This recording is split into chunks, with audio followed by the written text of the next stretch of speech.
A ideia hoje era fazer uma live. Primeiro, né, meu nome é Fernando Figuinha, sou um dos editores do Cardio Papers. Eu acho que muita gente já me conhece. A gente pedindo para falar de pinga, né? Calma que eu vou falar um pouquinho de pinga também. A ideia inicial seria falar um pouquinho de vinho e saúde hoje, né? Só que a gente acabou recebendo vários pedidos aí para comentar um pouquinho também como degustar vinho, né? Que é uma coisa que foge um pouco aí da área médica, mas eu acho que muita gente quer saber. Então, a gente resolveu dividir, fazer metade da live falando um pouquinho de vinho e saúde, que evidência que a gente tem, o que a gente pode, se a gente pode ou não liberar vinho, né, para os nossos pacientes tomar. E depois, na segunda parte, eu vou explicar um pouquinho passo a passo de como beber vinho. Vocês vão sair aqui experts, mas vocês vão ter uma noção mais ou menos do que está acontecendo quando vocês colocam uma taça de vinho no nariz, né? Ó, tem gente perguntando do resveratrol, eu vou falar do resveratrol mais para frente, vamos com calma aí. No começo aqui eu vou desligar um pouquinho os comentários, só para me concentrar, terminando essa parte de vinho e saúde. Eu vou religar os comentários para a gente conversar, tirar dúvidas. E depois eu entro na parte de degustação e a gente tira dúvidas de novo no final. Só para focar um pouco aqui. Então, começando, vale a pena indicar vinho para o paciente? A gente pode liberar o paciente para tomar vinho? Então, isso é uma coisa que não está tão bem estabelecida, né? Eu me lembro aí, uns 3 anos atrás, eu estava no congresso da Sociedade de Cardiologia de São Paulo, da SOCESP, e eu fui numa mesa lá que era temas controversos em pacientes com insuficiência cardíaca. E chegou num ponto lá que a pergunta era exatamente essa. Eu posso liberar meu paciente para tomar vinho? Aí começou lá a discussão na mesa. O primeiro médico que foi discutir foi um médico do INCOR, que é um médico, um professor assistente do INCOR, bem conhecido, tudo, e ele foi dessa opinião. Então, se o paciente não tem nenhuma doença relacionada ao álcool, né, o paciente tem uma dependência ao álcool, ou tem uma miocardiopatia alcoólica, tem uma hepatite ou uma pancreatite secundária ao álcool, se o paciente tem uma cardiopatia, mas está bem compensado, eu liberaria ele para tomar um pouco de vinho, uma taça de vinho por dia, por exemplo. Então, a primeira opinião da mesa foi uma opinião mais permissiva. Foi para a segunda opinião da mesa, foi um professor assistente da Unifesp, da Escola Paulista de Medicina, sem querer brigas aí, mas o professor titular da Unifesp falou que ele não indicaria nada de álcool para os pacientes. Então, é um cardiopata que tem uma cardiopatia bem compensada e não liberaria para tomar nenhum gole de álcool. Então, opiniões totalmente diversas, e daí a gente percebe que não tem consenso. Se tivesse consenso, não teria essa discussão. E daí a gente vê que, na verdade, é meio parecido com uma coisa que a gente está vendo nos dias de hoje, aí, que é relação ao tratamento de Covid, usar cloroquina. Parece que o pessoal está tomando partido de uma das duas opiniões, né? E por que acontece isso? A gente não tem evidência clara ainda que vinho faça bem para a saúde. Igual a gente não tinha algum tempo aí da cloroquina, que agora está surgindo novos estudos, mas os estudos de vinho são bem parecidos com o estudo com a cloroquina no começo, que eram aqueles estudos observacionais retrospectivos. Então, você pegar os pacientes lá que algum tempo atrás foram acompanhados, tomaram uma medicação e lá na frente você vai ver o que aconteceu. Então, isso por detalhes de metodologia, estudo retrospectivo observacional, você não pode dar uma relação causal, você pode sugerir que tem alguma relação. Então, de vinho protege, parece que diminui a mortalidade, ou a cloroquina também protege, mas a gente precisaria de um estudo randomizado, duplo cego, para poder definir isso. Com a cloroquina, está começando a sair os estudos, com vinho a gente não vai ter esses estudos, né? Não dá para fazer um estudo randomizado, duplo cego, dando um líquido que parece vinho, que não é vinho, e para outro grupo de pacientes o vinho de verdade. Então, vinho, acho que a gente vai parar nessa evidência mesmo, vai ser difícil a gente ter uma evidência um pouco melhor. Essa história de vinho fazer bem para a saúde começou há um tempo atrás, lá na década de 80, a OMS fez um estudo epidemiológico na Europa, em vários países, que chamou MONICA. Era monitorização de determinantes e fatores de risco cardiovascular. E nesse estudo eles viram que a França tinha um consumo mais alto de gordura saturada e tinha mais consumo de tabaco também. E apesar disso, eles tinham menos doença cardiovascular. Então surgiu aí no final da década de 80 esse paradoxo francês. Por que o francês come pior, fuma e tem menos mortalidade, tem menos doença cardiovascular? E daí eles começaram a levantar a hipótese que talvez seja por causa do vinho. Então a França e Portugal brigam lá entre a primeira posição dos maiores consumidores de vinho do mundo, né? A França, acho que dados de 2015, tem 52 litros por ano per capita, então 52 litros, Portugal tinha 54 litros, Portugal ganha, né, 100% de sardinha para Portugal.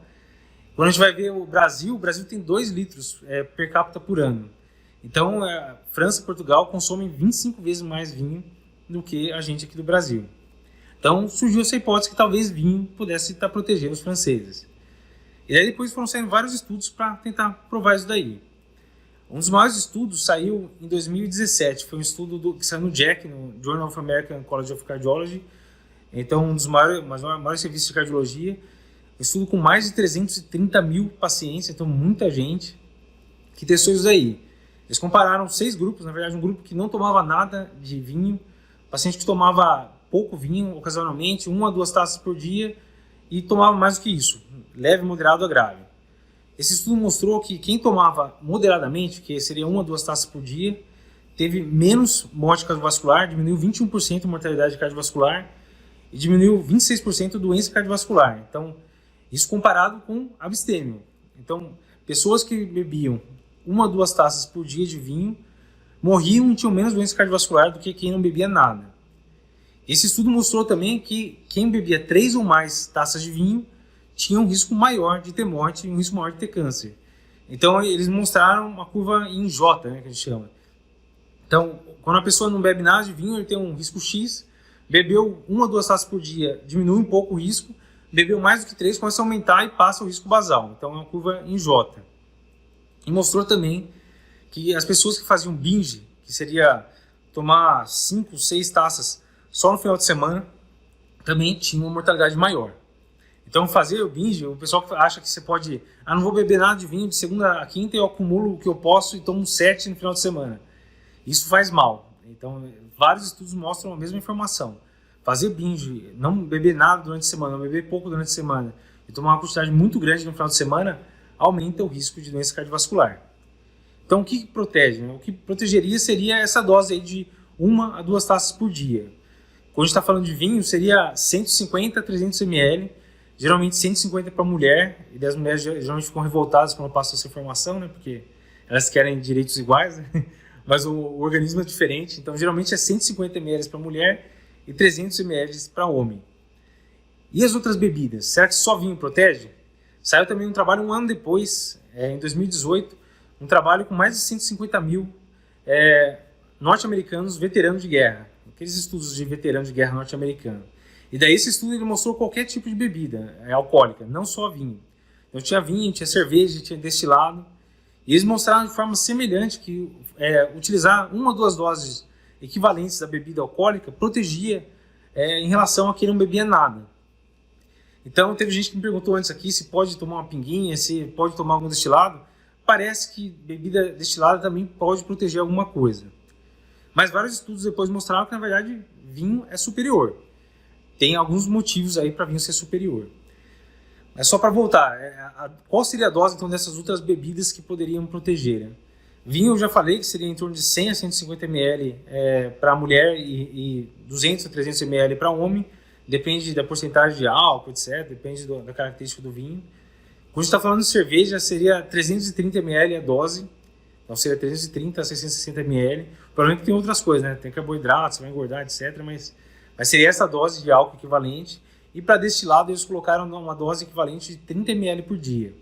Então seriam essas doses que foram utilizadas nesse estudo para veteranos de guerra norte-americana. Então vários estudos grandes, mais de 300 mil pacientes, mostraram que vinho protege. Então por que a gente não prescreve para todo mundo? Por aquilo que eu falei no começo da apresentação. Esses estudos são todos estudos retrospectivos observacionais. Então não são estudos que podem bater o martelo, que é aquilo. Então permite uma relação, parece que vinho protege, mas não dá para a gente estabelecer uma relação causal de forma muito clara. Tem algumas coisas que podem confundir. Por exemplo, se a gente falar que bebe mais e protege, a gente está falando de países do Mediterrâneo, eles comem muito mais peixe, muito mais azeite de oliva. Então, às vezes, esse benefício que a gente está vendo comparando só vinho, talvez tenha parte aí da dieta do Mediterrâneo, que a gente sabe que é benéfico para a saúde também. Então, o cenário ideal seria botar um estudo randomizado, duplo cego, que você colocaria pacientes teoricamente iguais em cada um dos grupos, para um daria vinho, para outro não daria vinho. Mas com vinho vai ser difícil, com outras drogas a gente consegue. Então são estudos que não podem bater o martelo de forma definitiva, mas que sugerem que possa fazer bem. Então, finalmente, a gente vai passar vinho para todos os pacientes? Vinho faz bem para a saúde? A resposta é provavelmente sim. Mas se a gente vai passar vinho para todos os pacientes, daí vai depender caso a caso. Então a gente sabe que tem várias doenças que têm relação com vinho, com álcool, qualquer álcool na verdade, geralmente com uma quantidade maior de álcool. Na cardiologia, a gente tem a miocardiopatia alcoólica, né? Geralmente, para o paciente desenvolver uma miocardiopatia alcoólica, um coração fraco secundário à ingestão de álcool, o paciente precisaria tomar 1 litro de vinho por dia, por pelo menos 5 anos, ou meia garrafa de pinga, ou uma quantidade ainda maior de cerveja, 2, 3 litros de cerveja por dia, para poder chegar na miocardiopatia alcoólica. Então, geralmente são alcoólatras pesados. Então, esses pacientes, se você tem uma suspeita que desenvolveu miocardiopatia alcoólica, a gente não vai poder liberar nada de álcool para esse paciente. O paciente que tem uma cirrose hepática por etiologia alcoólica, o paciente com pancreatite por etiologia alcoólica, qualquer doença relacionada ao álcool, ou que você sabe que ele tem uma tendência à dependência de álcool, que já teve histórico de abusar de álcool, etc., daí é melhor não liberar nada. O paciente que você acha que uma tacinha vai virar uma garrafa, é melhor não liberar. Então, não tem como a gente falar para dar vinho para todo mundo.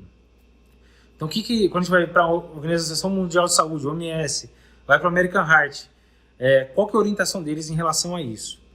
Quando eles falam de bebida alcoólica, eles não falam para indicar bebida alcoólica, por esses motivos que eu acabei de falar. Mas eles falam, se for beber bebida alcoólica, que seja 1 a 2 doses por dia, não mais do que isso. Tanto a American Heart como a OMS orientam isso. Então, quer tomar vinho? Tome no máximo essa dose. 1 dose para mulher, 150 ml para mulher e 300 ml para homem. Mas sempre com a orientação do médico, porque muitas vezes você não pode fazer isso. Então você não pode se barrar só na orientação do OMS e sair bebendo feliz aí, às vezes você não pode. Então, obviamente, tem que ter uma avaliação especializada para dizer isso. Eu vou liberar agora um pouquinho para perguntas. Eu falei vários detalhes aí sobre a saúde e vinho. Parece que funciona bem. Eu tenho esse viés que eu sou, além de cardiologista, eu fiz formação em sommelier também. Eu gosto muito de vinho, então, obviamente, eu vou puxar a sardinha para o meu lado também. Deixa eu ver se tem alguma coisa. A gente perguntando no YouTube, hoje está só no Instagram mesmo. Já estão comentando aí do seu Adalzino, um paciente meu aí com insuficiência cardíaca, que sempre fica perguntando se pode ou não tomar vinho, né? Ele está sempre nessa dúvida. Pacientes limítrofes, realmente a gente tem que tomar cuidado. Quando você tem alguma cardiopatia no limite, seja insuficiência cardíaca, insuficiência coronariana, arritmia, a gente tem que tomar um pouco mais de cuidado. Os estudos foram com vinho em geral, na verdade. A gente viu que vinho tinto parece que é melhor. Por que vinho tinto seria melhor, né? Vinho tinto, a gente sabe que tem uma substância que chama polifenóis. O que é polifenóis? Polifenóis são substâncias que as videiras produzem para proteger a videira contra raio ultravioleta, contra sol, contra a seca, contra germes que podem atacar a planta. Então, polifenóis são substâncias que a planta produz para poder proteger a planta contra esses germes. Então, quando a gente vai tomar um vinho, esses polifenóis são transmitidos para o vinho e acabam protegendo. Tem gente perguntando se suco de uva também ajuda. Suco de uva também vai ter polifenol. A gente viu que tem alguns trabalhos mostrando que o álcool também ajuda. Então, suco de uva pode ajudar também tem polifenol, mas não teria o componente de álcool que parece ajudar alguma coisa. Então, não dá para falar que suco de uva e vinho tem o mesmo efeito benéfico. Obviamente, precisaria fazer uma comparação cabeça a cabeça para falar isso, mas parece que vinho é superior em relação à proteção. Relação a branco e tinto. Qual é o vinho que tem mais polifenol? O vinho que tem mais polifenol geralmente são os vinhos mais tintos mesmo. São os que mais tem são as uvas do tipo Taná, então que tem muito tanino. Sagratino, que é uma uva que tem no centro da Itália, tem bastante também. Cabernet Sauvignon, Merlot, são todas uvas que podem ter bastante polifenol, principalmente quando apresentados para essas situações mais adversas, que é o que produz o melhor vinho, na verdade, né? Então, quando a gente está nessas situações aí que falta água, que a videira tem que pôr a raiz metros de profundidade, geralmente a gente consegue menos uvas, mas uvas de melhor qualidade que traduzem em vinhos de melhor qualidade. Então, dos polifenóis, são várias classes de polifenóis, não é um polifenol, né? A gente tem os flavonoides, que tem a quercetina, que é uma substância que faz bem, tem os ácidos fenólicos e tem a família dos tilbienos, que é o resveratrol. Que o resveratrol o Aldalzino aí falando que não pode tomar mais com caça. Calma aí, Aldalzino, que a gente conversa com calma depois, no particular. O resveratrol, então, é uma substância que tem muito estudo testando só ela. Então, tem estudo testando comprimidos só de resveratrol, falando que resveratrol pode diminuir o LDL, diminuir triglicéridos, diminuir pressão arterial. Mas quando você vai ver esses estudos, geralmente são estudos em ratos, e geralmente utilizou 100, 200, em alguns casos até 1000 miligramas de resveratrol por dia para os ratinhos. E quando a gente vai ver uma garrafa de vinho, a garrafa de vinho tem 5 a 10 miligramas por litro. Então, você precisaria tomar litros e litros de vinho para ter esse efeito. Então, o resveratrol é uma molécula que sim, parece proteger. O resveratrol tem propriedades antioxidantes, tem propriedades anti-inflamatórias, tem propriedades de antiagregação plaquetária, e talvez por isso diminua um pouco o risco de doença coronariana. Então tem várias propriedades positivas, mas eu acredito que não seja só isso que proteja, porque é uma quantidade muito pequena, e quando a gente vê o que faz o benefício, geralmente uma quantidade muito maior. Deixa eu ver algumas perguntas aqui. Em relação à arritmia, tem várias condições. O pessoal vai falar, isso daqui é só para relaxar, né? Não cai em prova de título. Mas caiu sim em 2017, na prova de título, uma pergunta sobre o consumo de bebida alcoólica e doença cardiovascular. Inclusive vai estar no sábado, no site, no Instagram, essa pergunta, quem quiser tentar acertar lá, qual que é o efeito da bebida alcoólica no sistema cardiovascular. Então, em termos de arritmia, quanto mais bebe, maior o risco de arritmia. Então a gente viu lá, para insuficiência cardíaca funciona assim, a curva em J. Você bebeu um pouco, protege, começou a beber muito, aumenta a insuficiência cardíaca. Morte súbita, a mesma coisa. Você começa a beber um pouco, protege um pouco, bebeu demais, aumenta o risco de morte súbita. Em relação à doença coronariana, na verdade parece que sempre protege, é um comportamento um pouco diferente. Para arritmia, daí já é um pouco diferente também. Geralmente, quanto mais você bebe, pior é. Quantidades pequenas de álcool é difícil piorar a arritmia. Quantidades grandes a gente sabe que pode causar arritmia, né? Então a gente sabe do Holiday Heart Syndrome, né? Que é a síndrome do coração do feriado, que eu acho que muita gente já pegou aí na prática. Geralmente paciente de 20, 30 anos de idade, não tem doença nenhuma, enche a cara, toma lá um Red Bull para aguentar e chega em FA no pronto-socorro. Então é um paciente que aparece com uma fibrilação atrial sem ter nenhuma doença cardíaca estrutural, simplesmente pelo efeito do álcool. Então a gente sabe que o álcool tem um efeito pró-arritmogênico. Se o paciente não tem nenhuma cardiopatia relacionada à arritmia, eu acho que utilizar uma taça de vinho no dia não vai ter tanto problema. Não tem um estudo que mostra qual que é a quantidade segura de bebida alcoólica para arritmia. Geralmente destilado é pior. Então, geralmente evita destilado. Eu sou bonzinho com vinho, né? Geralmente eu libero uma tacinha de vinho. Se o paciente tem uma arritmia mais complexa, de difícil controle, você está utilizando 2, 3 drogas para controlar, daí é melhor não tomar nada. É aquilo que eu falei, é avaliação caso a caso. Então a gente não vai poder liberar para todo mundo, né? Deixa eu ver o que tem mais de pergunta aqui. Peraí, deixa eu tomar uma aguinha. Qual o país que tem uvas de melhor qualidade? Todo país, na verdade, consegue produzir uvas de boa qualidade.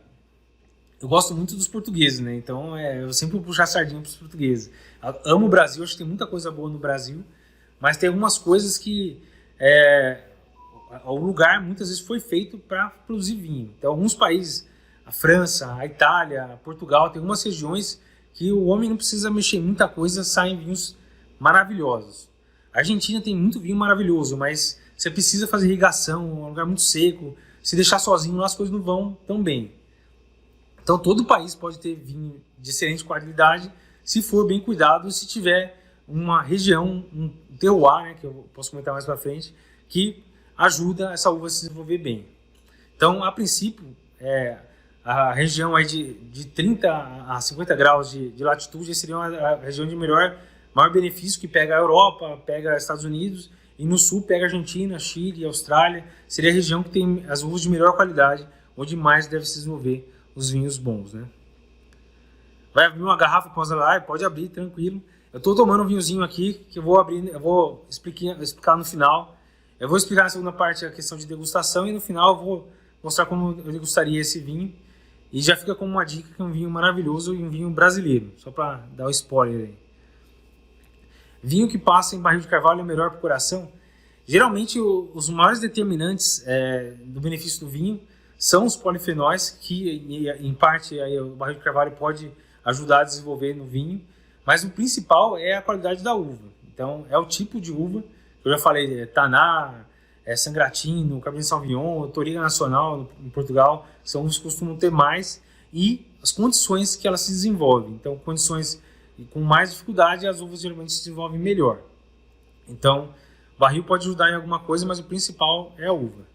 Hidromel daí já sai fora do assunto de vinho, né? Mas aí já é outros 500, aí não tem os polifenóis do vinho. Deixa eu ver aqui. Que vinho tá tomando, não falei ainda não. Vinho eu vou falar só na segunda parte, depois da degustação. Fica uma surpresinha pro final aí. E fica uma dica também para quem nunca tomou, que é um vinho espetacular. Bradicardia e vinho, na mesma dose diária, tem risco? Então, o risco maior do vinho seria em taquiarritmia, seria acelerar o coração. Em bradiarritmia, geralmente não tem muito efeito. Pode dar até um up aí, né? Quem tem bradicárdico igual o meu pai aí, né? Que tá perguntando. Deixa eu ver o que mais aí. Vinho seco e suave tem a mesma ação? Tem uma questão bem interessante que o pessoal geralmente não conhece. Existe o vinho de mesa, que são feitos com uvas, que a gente fala de uvas norte-americanas, são as uvas maiores, que têm cascas mais finas e dão vinhos mais simples. Que produz muito mais e dá esses vinhos aí que custam 10, 15 reais. Isso muita gente nem considera vinho, na verdade. O pessoal que geralmente estuda mais vinho, estuda o vinho fino, não o vinho de mesa. Então o vinho de mesa tem também polifenóis, mas a casca é muito fina e o benefício provavelmente vai ser muito menor. A questão de ser seco e suave, o vinho de mesa, geralmente é a quantidade de açúcar que eles adicionam ao vinho. Então não vai fazer diferença. Vinho seco e suave teria a mesma ação e a ação é inferior ao vinho fino, que tem casca mais grossa, que teria mais polifenóis. Mas vinho tá valendo. Tem gente falando aqui do sul de Minas, da poda invertida. A poda invertida nada mais na verdade, que em São Paulo e no sul de Minas, o pessoal tentar enganar aí o clima, né? O Brasil geralmente tem muita chuva no verão, e isso atrapalha. Quando você vai colher a uva está pronta, começa a chover, a uva fica hiperidratada, pode romper, aumenta o risco de fungo, então é uma situação ruim. Então, na região do Sudeste e região de São Paulo, norte de São Paulo e Minas, eles começaram a fazer essa poda invertida, que foi um esquema de enganar a planta. Então eles pegaram, quando ia nascer realmente as uvas lá para janeiro, dezembro, janeiro, eles podam tudo, enganam a planta e vai nascer tudo em junho, julho. Então na verdade vai nascer as uvas numa época que está mais frio e chove menos. Então com isso eles conseguem enganar aí a natureza e conseguir um vinho de uma qualidade boa. Tem muito vinho bom do sul de Minas e do norte de São Paulo, somente com o uva Syrah, que tem se adaptado bem lá na região. O pessoal falando de Guaspari. Então, Guaspari Guaspari, né? Que eu sempre falo errado essa desgraça, mas é Guaspari.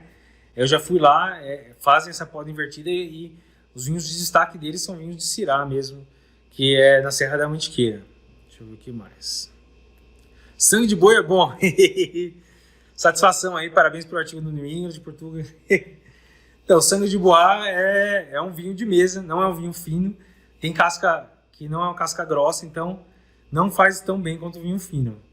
Tira o escorpião aí do bolso e compra um vinho melhor, Portugal, não fica enrolando não.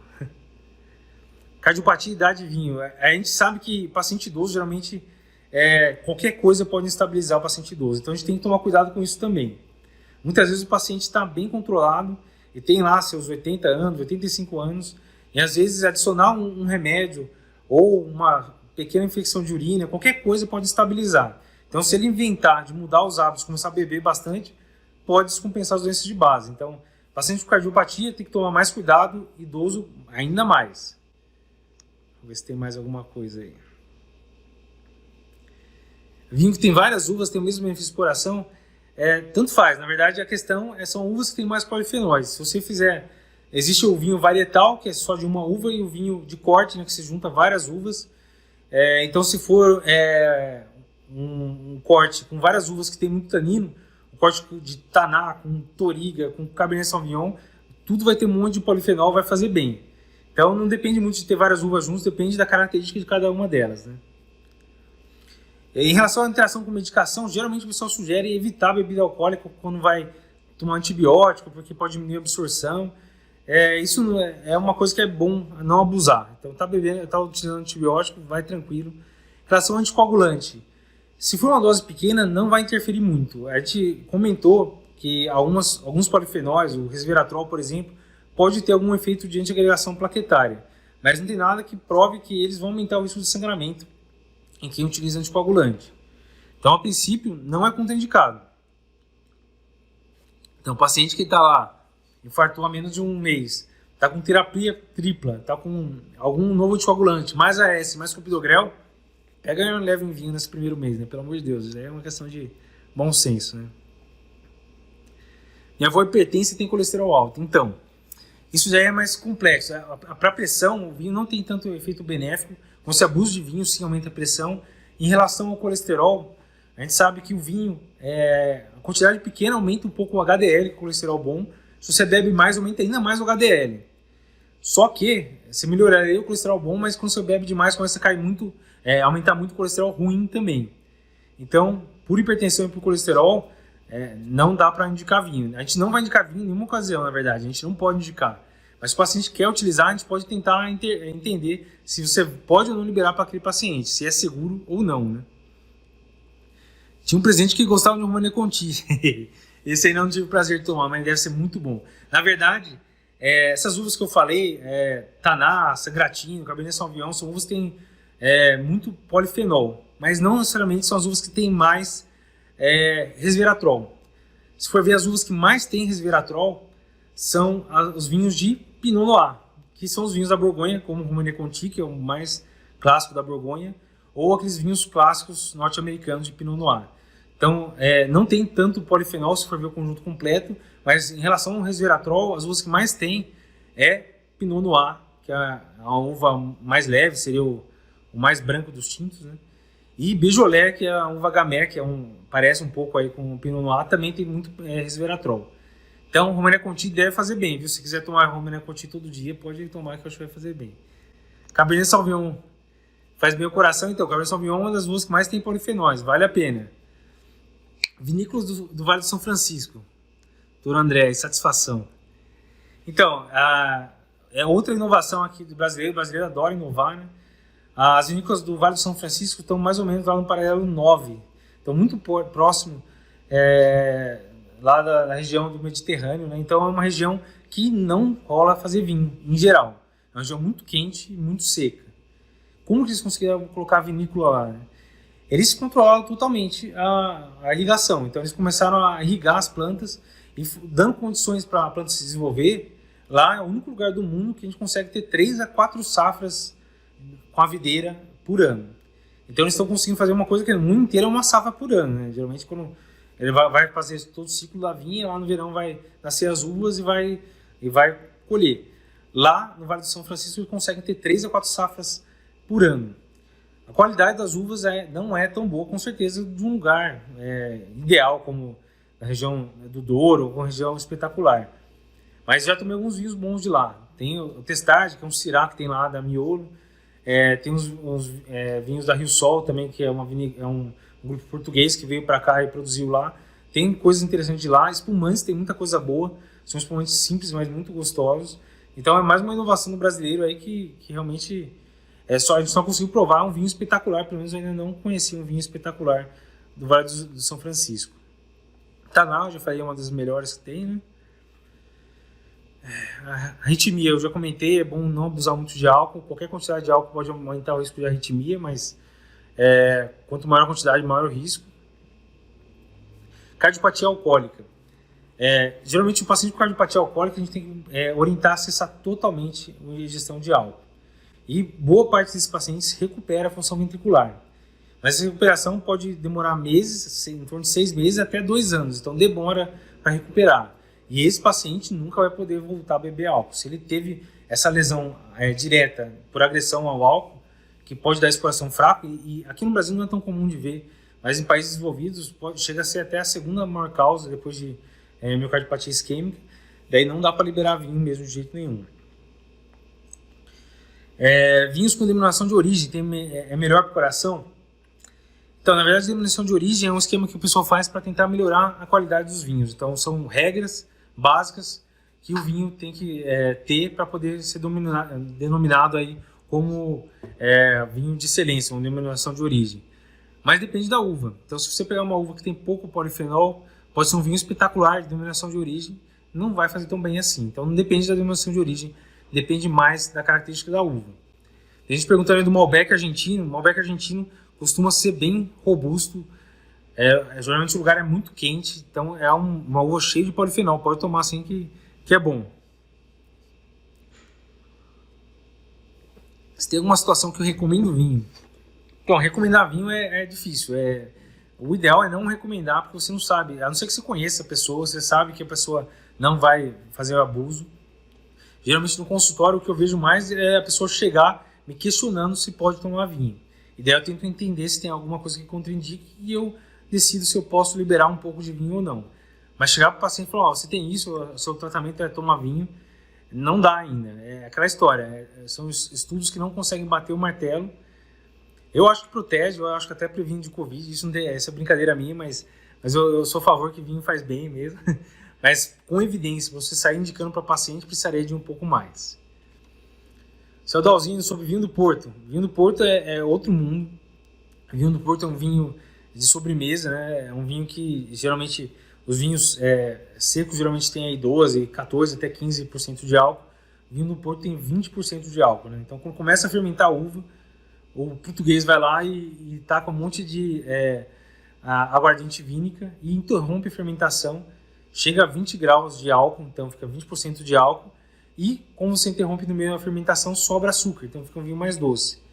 Eu passei a vida quase inteira tomando vinho do Porto, eu comecei a aprender melhor de vinho há uns 3 anos atrás, então vinho do Porto é uma paixão minha, mas tem uma quantidade mais alta de álcool, tem que tomar mais cuidado, não dá para uma tacinha de vinho do Porto, não é uma tacinha de 150 ml, né? Assim, do vinho do Porto vai ser uns 50 ml, não pode abusar de vinho do Porto. Pode beber aí, Gabriel, sinta-se à vontade. Merlot e Cabernet. Então, Merlot e Cabernet, essa família do Cabernet Sauvignon, eles têm uns componentes polifenóis que parecem ser bons, sim. Então, dá para tomar 1, 2 tacinhas por dia, eu acho que faz bem, sim. Merlot e Cabernet são 2 opções. Lembrando que Merlot seria aí uma uva clássica do Brasil, tem muita gente que tenta defender isso, né, como Merlot, a uva brasileira, que realmente tem originado vinhos muito bons. E o Cabernet seria a uva clássica do Chile, o Malbec da Argentina, né? Deixa eu ver aqui. Douro e Toscana, 2 lugares sensacionais. Em relação ao AVC, tem gente perguntando sobre AVC. Tem alguns dos trabalhos que mostram que é uma quantidade pequena de álcool, isso é meio controverso. Alguns mostram que uma quantidade de 1 a 2 doses por dia de álcool não faria tanta diferença assim no AVC, e tem alguns que falam que até pode proteger um pouco. Mas o que está bem claro é que o consumo mais elevado de álcool aumenta sim o risco de AVC. Então a gente não está muito claro se é igual na arritmia. Na arritmia não é uma curva em J, né? A arritmia, se você começou a beber, já começa a aumentar o risco, então é uma curva ascendente. No AVC parece que é algo parecido, então pode proteger um pouco no começo, mas começou a abusar muito de álcool, aumenta o risco de AVC. Então, pensou em AVC, álcool não faz muito bem, realmente. Deixa eu ver. Eu vou partir, já está dando mais meia hora de live, vou partir para a segunda parte, né? Que seria a parte de degustação de vinho. Então, eu vou comentar um pouquinho sobre a degustação a pedidos aí, porque eu acho que todo mundo quer saber degustar e realmente faz muita diferença. Por que a gente precisa saber degustar um vinho? Degustar o vinho, a ideia não é você parar no meio do jantar lá com seus amigos e falar, dá licença que eu vou degustar aqui, ó, a minha tacinha aqui de vinho tinto. Ó, esse daqui é um vinho com uma boa complexidade aromática, que tem taninos, você não precisa dessa frescura. A ideia de saber degustar vinho é você poder aproveitar melhor o vinho e não virar um vinho chato. Isso é um limite que às vezes é meio difícil de entender. Por que vale a pena? Eu vou fazer um paralelo aqui com uma banda de rock. Então você vai no show de rock e você conhece muito bem essa banda, você conhece todos os refrões, conhece toda a música, adora a banda, você vai curtir demais esse show.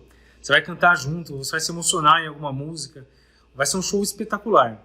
Se você for num show de uma banda que você nunca ouviu, você provavelmente não vai curtir tanto. Pode ser até uma banda boa, mas você não vai curtir tanto, você não sabe o que esperar. Então com o vinho é meio parecido. Se você não sabe o que esperar de um vinho, o que é um vinho bom, você vai se perder. Você vai simplesmente engolir o vinho, você não vai sentir e interpretar o vinho. Então a ideia de saber degustar é basicamente você colocar um vinho na boca, você pode estar lá rodeado por amigos, que é o melhor jeito de tomar vinho, e achar o vinho sensacional. Esse vinho é demais e você não precisa ficar na frescura descrevendo. Se você quiser tomar sozinho, em casa, tentar descrever, eu acho legal para você aprender. É o melhor jeito de aprender, na verdade. Mas a ideia é só para você poder atingir um prazer maior em tomar vinho, que eu fui pegado por esse... Eu fiquei apaixonado por isso, acabei estudando bastante e por isso que eu acabei tomando cada vez mais. Eu vou... Em relação à adega que eu recomendo ter é essa aqui de trás, ó, que vocês estão vendo aí. Tem adegas muito boas, que é a adega da Brastemp, da Electrolux, que são adegas menores, 24 garrafas, 20 garrafas, 12 garrafas, depende de quanto você bebe. E as adegas maiores, na verdade, geralmente você tem que pedir por encomenda. Essa adega minha aqui é do Lidevan, que é uma adega que entrega para todo São Paulo, de Poços de Caldas, que é muito bom também. Então eu vou começar a falar, eu vou interromper um pouquinho aqui só os comentários, só para poder seguir sobre a degustação. Eu vou falar os passos, daí eu abro para a gente comentar, e eu vou mostrar o vinho que eu estou tomando aqui também. Então, quais seriam os passos para você degustar um vinho? Então são 3 passos principais. Eu vou falar com vários detalhes, mas lembrando que na vida você não precisa fazer isso toda hora. Se você quiser fazer sozinho em casa ou com alguém que curta também, é legal, mas não fique fazendo isso no meio de uma festa que não vai dar certo. Então, são 3 passos principais. Então, o primeiro passo é a avaliação visual, o segundo passo é a avaliação olfativa e o terceiro passo é a avaliação gustativa. Então, você vai ver, vai sentir os aromas e vai degustar o vinho. São esses 3 passos, basicamente. Então, como você vai começar a avaliação do vinho? Geralmente você vai pegar a taça de vinho, então você vai inclinar a taça geralmente a 45 graus e vai colocar atrás de uma superfície branca. Isso quer dizer que você tem que andar com uma folha sulfite no bolso, né, para poder sempre avaliar o vinho? Não, você está lá no restaurante, põe atrás da toalha de mesa branca ou do guardanapo branco, ou você está lá no jantar romântico à luz de velas, não vai avaliar o vinho, né? Fica com a mulher lá, pelo amor de Deus. Mas se você precisar avaliar o vinho, o ideal é que tenha um fundo branco para você poder avaliar. Então, o que você vai avaliar? Primeiro, que vinho que é esse? Então, são 3 tipos principais. É o vinho tinto, o vinho rosé e o vinho branco. E a segunda coisa que você vai ver é se o vinho é tranquilo ou efervescente. Então, o vinho tranquilo é o vinho fino seco, que a gente geralmente toma, que não tem borbulhas. O efervescente seria o espumante, que tem vários métodos para fazer espumante. Daí você vai avaliar a coloração. Fazendo isso, inclinando a taça, você vai tentar determinar qual que é a cor do vinho. É uma coloração vermelho, pode ser rubi, pode ser violáceo, Touriga Nacional, Malbec, às vezes vem bem violeta.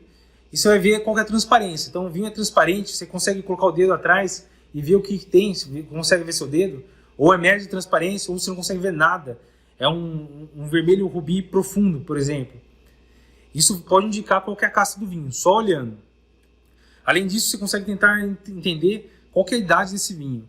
Geralmente o vinho tinto, com o tempo, ele vai ficando cada vez mais claro. Então, o vinho às vezes tem uma coloração vermelho, rubi, um vermelhão.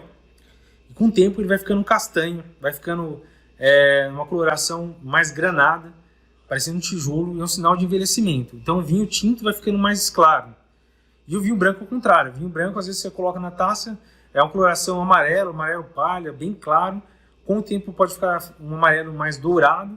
E se deixar muito tempo envelhecer, obviamente o vinho precisa ter uma estrutura para isso, pode virar um amarelo âmbar, ficar marrom, até chegar num ponto que você não consegue diferenciar pela cor se é tinto ou branco. Isso acontece em alguns vinhos na região de Madeira, lá perto de Portugal, que são os vinhos que um dos vinhos que melhor envelhece no mundo. E você tem vinho branco que é marrom escuro, você não consegue saber se é branco ou tinto. Então é a coloração do vinho, você vai ver se é tranquilo ou efervescente, você vai ver a transparência dele, vai ver se é brilhante, se tem resíduo, etc. E você vai ver as lágrimas. Então você vai ter que dar aquela giradinha na taça básica e ver se forma as lágrimas. O vinho, quando tem uma estrutura boa, esse daqui não sei se está dando para ver, mas ele fica meio violáceo, as paredes da taça ficam tingidas com vinho. Então você já viu que a qualidade do vinho é muito boa. E aqui tem lágrimas, as lágrimas, quanto mais grossas e mais devagar descer, em geral é vinho que tem mais teor alcoólico, tem uma estrutura melhor, uma estrutura mais intensa. Então esse vinho aqui, já para adiantar, é um vinho de 15% de álcool. Então é um vinho que tem um álcool bem alto. Então, só olhando o vinho você já consegue identificar. Essas uvas que são mais escuras, geralmente Taná, Touriga Nacional, Cabernet Sauvignon, são uvas mais intensas. Se o vinho é bem clarinho, só olhando você já fala, putz, aqui pode ser um Pinot Noir, que é bem mais claro, ou um Gamay. Só olhando o vinho você já consegue entender mais ou menos qual que é a casta e qual que é a idade do vinho. Então, olhando a coloração do vinho, está ficando mais acastanhado, se tem aquele halo de envelhecimento, ao redor do vinho vai ficando mais claro, é tudo sinal que indica que o vinho está ficando mais velho. Então, só olhando o vinho você já tira um monte de informação. Acabou essa primeira parte, você vai para a parte olfativa, você vai para o nariz. Então, daí você vai girar para tentar abrir os aromas e vai colocar no nariz. No nariz, a primeira coisa que você vai tentar entender é se o vinho é franco ou não. O que é isso? Se o vinho tem defeito ou não. Então, se o vinho é franco, o vinho está bom, continua a avaliação. Se tem defeito, você já para aí. O que é defeito? Então, um dos efeitos mais clássicos é aquele Bolchoné, né, que é um defeito que ocorre pela formação do TCA, o tricloroanisol, que é a doença da rolha. Né? Então, você coloca no nariz, é cheiro de papelão molhado, um cheiro de mofo, um cheiro muito ruim. Então, isso você não precisa ser muito expert para entender que o negócio está errado. Então, o vinho pode estar vinagrado, o vinho pode estar oxidado, que em alguns casos é esperado, né? Em alguns casos, vinhos de Jerez, vinhos do Porto e tal, a gente espera oxidação, mas nos vinhos finos e secos, geralmente a gente não espera isso. Então, é o defeito. Então, não tem defeito, é um vinho franco. Sendo franco, você vai avaliar os aromas que ele tem. Então, você vai ver, tem aroma de fruta, então vinho tinto, geralmente você vê mais fruta vermelha. Pinot Noir, às vezes, você vai ver mais morango, mais fruta vermelha, vinho tinto mais encorpado, taná. Às vezes você vê mais fruta negra, você vê mais amora. E daí, para quem está começando, muitas vezes você coloca no nariz, você pergunta o que você está sentindo. Geralmente o cara fala assim, tô sentindo uva. É o que o pessoal fala, mas uva não é para sentir, na verdade. Cheiro de uva você sente muito em vinho de mesa. São aqueles vinhos que eu falei que são feitos com uvas de menor qualidade. Os vinhos finos, os vinhos que são feitos da Vitis vinifera, né, que é a variedade europeia, geralmente você não sente cheiro de uva, a não ser que tenha algum tipo de defeito. Então você sente esses aromas que são de outros tipos de fruta que são decorrentes ou da fermentação, da formação do vinho. A fermentação em alguns tipos de vinho, quando faz a fermentação malolática, pode ficar com um cheiro amanteigado. Quando passa muito tempo em barrica, que seriam os aromas terciários, começa a pegar cheiro de couro, de tabaco, de carvalho. Então a ideia, o vinho bom é o vinho que tem uma boa complexidade aromática. Então é um vinho que você sente um monte de aroma. Então é um vinho que você coloca na nariz, você não sente nada direito. Você fica lá meia hora girando. Você consegue sentir uma frutinha. É um vinho que não tem muita intensidade e que não é complexo, tem só fruta. Às vezes é um vinho simples que eles só colocam lá para fermentar e já lançam no mercado sem nenhuma passagem em madeira ou estágio em garrafa, etc. Um vinho mais complexo você vai esperar um monte de aromas.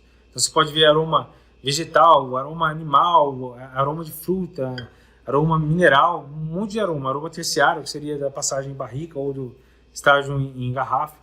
Então, no nariz você vai conseguir entender muita coisa e você vai entender já a qualidade do vinho no nariz, antes de pôr na boca. Então, passando do segundo passo para o terceiro passo, que é a parte gustativa, você vai tentar avaliar o vinho. Como que você vai avaliar? Então, você vai colocar na boca, o ideal é que você passeie o vinho pela boca. Então, já vou começar a curtir aqui o vinho. Então, o ideal é que você passe, a ideia não é bochechar com vinho, né? Você tem que passear o vinho pela boca. Então, o que você quer ver nessa hora? Você quer ver várias coisas. Aqui no Cardio Papers a gente adora um mnemônico, né? Então, eu só reforcei um mnemônico que eu já tinha aprendido aqui, que é o mnemônico do ATP, para dar energia mesmo. Então, é um mnemônico para poder avaliar a parte gustativa do vinho. A parte gustativa é que tem mais coisa para avaliar. Então, você tem 4 As para avaliar, T, P e depois o SEC que eu vou comentar. Então, é o esquema que eu fiz para decorar. Então, quais são os 4 As que você tem que avaliar no vinho, na parte gustativa? Então, o primeiro A é açúcar. Geralmente, quando você está tomando vinho fino, seco, é um vinho que não tem muito açúcar. Geralmente tem até 4 gramas por litro de açúcar. Então é um vinho seco, você não vai sentir muito açúcar. Alguns vinhos que às vezes eles deixam muito mais tempo na parreira, deixa amadurecer, você vai sentir um pouco mais de açúcar e daí você vai poder pôr lá um leve do sour. Ou então é um vinho de sobremesa que é muito mais doce por diversos motivos. Então o primeiro passo, o primeiro A seria o açúcar. Em geral a gente vê que é um vinho seco, na maior parte dos casos. Segundo A é a acidez. A acidez é fundamental no vinho. Um vinho com pouca acidez é um vinho xoxo, um vinho que geralmente não emociona. Como que a gente vai sentir acidez no vinho? Geralmente a língua, aí você vai voltar lá para as reuniões de anatomia, neuro, etc. O vinho geralmente sente acidez na base da língua, nas regiões laterais da língua. Geralmente na ponta sente o salgado e o doce, um pouquinho na lateral, a parte salgada. Lá na base da língua você vai sentir o amargo e na lateral da língua você vai sentir a acidez. Então quando você toma um vinho que tem uma acidez boa, você sente travando na lateral da língua e geralmente você saliva muito. Então a sua boca enche de saliva, fica uma coisa que tem que tomar para entender, na verdade. Então a acidez não é uma coisa ruim, a acidez é necessária para tornar um vinho mais apaixonante. Então a acidez seria o segundo A. O terceiro A seria o álcool. Então todo vinho tem álcool. Em geral a gente não sente muito álcool, o álcool tem que estar equilibrado mesmo. Quando está sentindo demais o álcool, tá um álcool em excesso, a gente tem uma sensação pseudotérmica, a gente sente um calor na boca, que é um sinal que o álcool pode estar um pouco desequilibrado, então tem álcool a mais. E o quarto A é amargor. Então geralmente amargor a gente não espera sentir um vinho. Mas algumas castas muito tânicas, Taná, alguns Amarone, de Valpolicella, que é da região do Vêneto lá da Itália, podem ter um pouco de amargor e às vezes é característica do vinho. Então são esses 4 As. Depois do A, então, 4A, TP. O T seria tanino, então vinho tinto tem tanino, então a gente tem que avaliar o tanino. O tanino parece um pouco quando você coloca uma banana verde na boca, que fica com aquela astringência, que tudo meio grudando. Quando o tanino é muito jovem, você sente isso, vai acabar coagulando saliva, você vai sentir uma sensação de coagulando na boca, que tem gente que adora. Eu adoro tanino, então eu gosto de vinho jovem, vinho às vezes muito estruturado. Tem gente que acha que tem que esperar 10 anos, com o tempo na garrafa, geralmente vai mudando a característica desse tanino, vai ficando mais sedoso, então pode melhorar um pouco os taninos com o tempo. Mas vinho jovem com muito tanino, muita gente também pode curtir bastante. Então tanino é mais uma coisa que a gente vai sentir. E o P seria de persistência, então quanto tempo dura o vinho na boca. Então o vinho que você toma um gole e desaparece em pouco tempo, desaparece em menos de 4 segundos, é um vinho que tem uma persistência curta. Então é como tomar uma água, passou rápido, um suquinho. Então é um sinal de uma qualidade não tão boa. Eles consideram uma persistência média de 5 ou 7 segundos e de 8 ou mais segundos seria uma persistência longa. Então aquele vinho que você coloca na boca, você sente lá, engole e o negócio não sai. Fica lá aquele gosto maravilhoso por muitos segundos. Então quanto maior a persistência, melhor é o vinho. É um sinal de um vinho de qualidade. E as 3 últimas coisas que a gente vai ver é o C de SEC, né? O C de corpo, então se o vinho é encorpado ou não. Tem um corpo leve, um corpo ligeiro, um corpo médio, ou se é um vinho bem encorpado.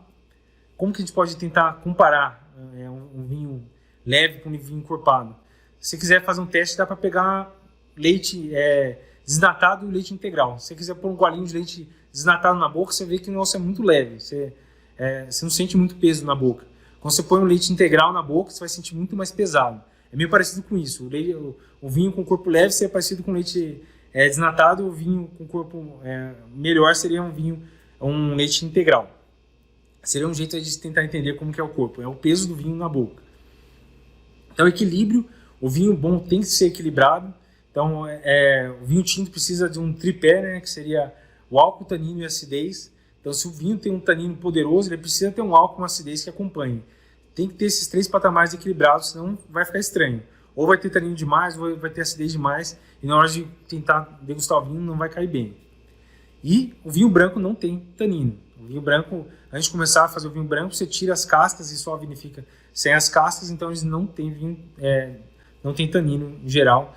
Então o equilíbrio do vinho branco vai ser entre acidez e álcool só. Então é um pouco diferente.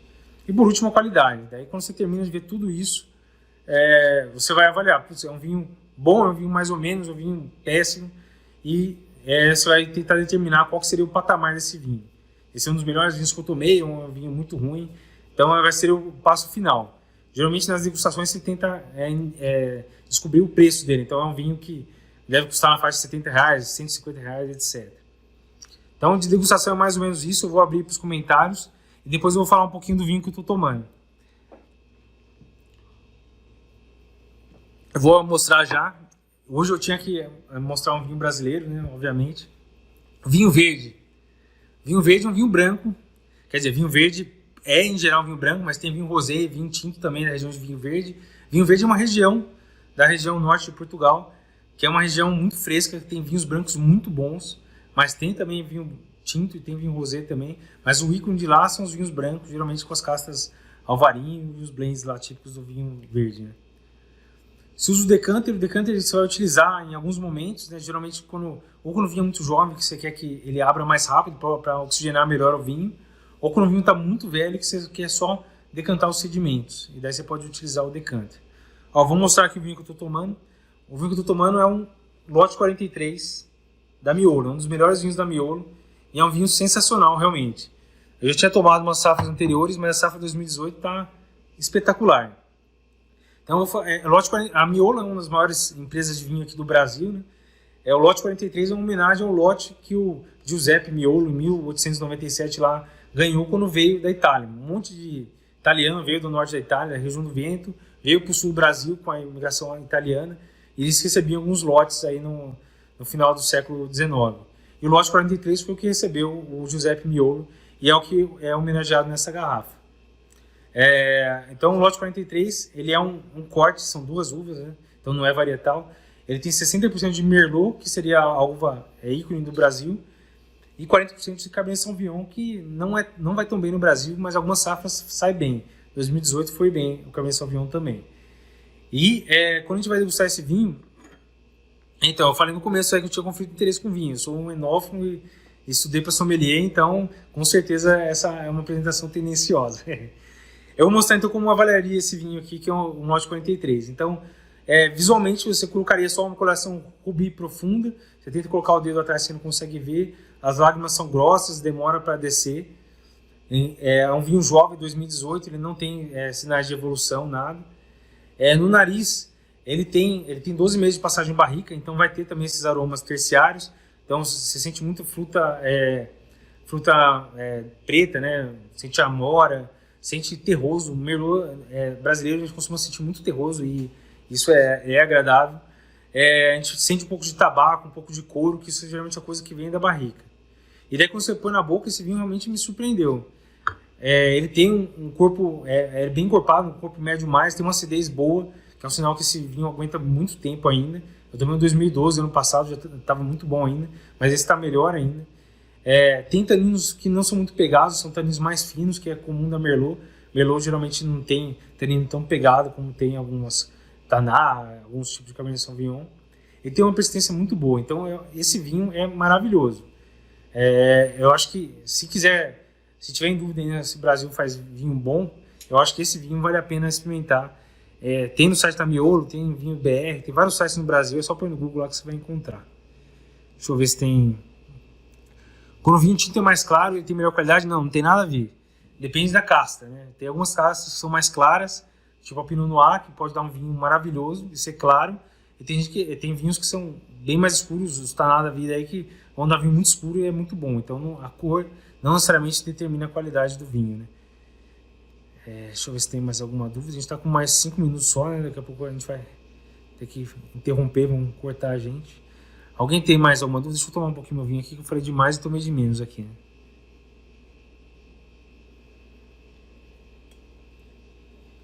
Se leva o Hasbled, boa. Então, não está contemplado no Hasbled, mas um dos componentes do Hasbled é utilizar drogas antiplaquetárias, anti-inflamatórias com aumento do risco de sangramento. Se você quiser extrapolar, vinho pode cair no D, pode aumentar o Hasbled mesmo, que é um score de risco de sangramento que a gente usa para FA, né? Qual que é a orientação, então, dosagem diária de Cabernet Sauvignon? Então, a ideia se alguém perguntar, seria 1 ou 2 taças por dia, uma para mulher, para desgosto delas, e 2 para homem. De preferência, vinho bom. Primitivo é maravilhoso, Primitivo é um vinho que tem um dos fornos maiores, geralmente é muito bem encorpado. São vinhos do salto da bota da Itália, né? Da Puglia. Esse geralmente é um vinho que vai muito bem para quem não conhece muito vinho. Foi um dos primeiros vinhos maravilhosos que eu tomei, foi um Primitivo de Manduria. E quem quer conhecer também de vinho, eu acho que é um vinho que é legal para começar a tomar. Cidades do Brasil boa para degustar, a melhor é Bento Gonçalves, né? Bento Gonçalves, na região do Vale dos Vinhedos, você tem muita coisa para degustar lá. A região da Serra da Mantiqueira está começando a ter várias opções, além da Guaspari. Sul de Minas também está tendo muita coisa. A região da Campanha Gaúcha tem várias vinícolas boas também, eu não tive oportunidade de ir para lá, mas é mais um lugar muito bom. E a região de Santa Catarina. A Serra de Santa Catarina também tem muita coisa boa, tem muita casta diferente, casta italiana. É um lugar que também vale a pena ir. Então, se quiser ficar só no Brasil, tem muito lugar para conhecer. E muita coisa boa. Deixa eu ver, tem mais 4 minutos aqui. Diferença de cava, champanhe e espumante. Então, champanhe, teoricamente, é o espumante, é o vinho efervescente da região de Champagne, na França. Então, todos esses são espumantes. Cava espumante, champanhe espumante. E todos os tipos de espumantes são considerados vinhos efervescentes. Cava e champanhe, eles usam um método que chama método tradicional, que é aquele método clássico de fazer uma segunda fermentação na garrafa, fica naqueles púlpitos, fica girando, garrafa por garrafa. Então são vinhos geralmente de melhor qualidade. Os espumantes são feitos com método Charmat, geralmente é um tonel enorme, são de qualidade um pouco inferior, mas já tomei muita coisa boa de Charmat também. Geralmente são vinhos mais baratos, porque dá para fazer em quantidade maior. Então, cava, champanhe é tudo espumante. Champanhe é o vinho típico da região de Champagne, na França. E cava é um dos melhores espumantes da Espanha. Aerador serve para alguma coisa? Teoricamente, é para tentar acelerar essa oxidação do vinho, essa aeração do vinho, quando você não quer deixar o vinho lá 1 hora no decanter. Eu já fiz alguns testes de passar pelo aerador e colocar na taça do lado sem passar no aerador. Eu não vi muita diferença, não. Acho que não põe muita fé, não. Eu geralmente utilizo o aerador quando eu preciso, tem operar de rolha, alguma coisa que eu uso o coadorzinho junto com o aerador lá e acabo utilizando. Mas, no geral, eu não uso. Eu não uso muito decanter também. Eu gosto de abrir a taça e ficar enrolando e ver o vinho evoluir na taça. Às vezes, depois de 1 hora, faz uma diferença absurda. O Cabernet Franc da Valmarino, o Valmarino faz excelentes Cabernet Francs, muito pontuados. Tem o Cabernet Franc da Churchill, que é uma barrica especial lá da Valmarino, que é muito bom também. O Brasil não tem fim, daria pra gente ficar 1 mês fazendo live de vinho brasileiro aqui. Então, essa live aqui realmente eu acho que vai cortar daqui a pouco, mas a ideia foi exatamente falar um pouquinho um pouco fora da medicina. Falei um pouquinho de medicina no começo, mas para mostrar que a gente tem que ter uma vida fora da medicina, né? A gente precisa de alguma coisa como profilaxia de burnout, né? A gente precisa dar relaxada em algum momento do dia aí, porque trabalhar o dia inteiro no consultório, em UTI, chegar em casa só estudar medicina, você acaba ficando louco. Monte Velho é um vinho simples do Alentejo, que é muito bom, um ótimo custo-benefício. Já estive lá também na vinícola deles. Deixa eu ver. Ração a rolha. Ó, acho que vou ter que parar aqui, senão vai. Vou tentar salvar a live sim. Vou ver se consigo salvar aqui no finalzinho para deixar disponível para quem não conseguiu ver. Mas a rolha, são vários tipos de rolha, né? Tem rolha de vidro, tem rolha sintética, tem as rolhas screw cap. Eles estão cada vez mais tentando desenvolver rolhas novas para evitar as folhas que podem contaminar, as folhas de cortiça tradicional, né? Que às vezes vem com TCA. Então eles fazem vários tratamentos para tentar evitar esses problemas. Mas o clássico ainda dos vinhos tops ainda é a rolha de cortiça, que eles pegam lá do Sobreiro, na região do Alentejo, de Portugal, e que o pessoal acha que tem que sempre terminar, começar o vinho tirando a rolha desse jeito. Ó, pessoal, acho que vou ter que parar aqui, que tá faltando 1 minuto para acabar, senão eles vão me cortar. Mas eu queria agradecer a todo mundo aí pela live, obrigado pela participação. Se vocês gostaram, comenta aí. Se quiser, a gente fala mais de vinho mais para frente, mas a partir da quinta que vem eu vou voltar para os assuntos habituais da medicina. Vamos tentar deixar gravado sim, tá bom? Obrigado pela participação de todo mundo. Estamos chegando a quase 1 hora com 100 participantes. Queria agradecer demais.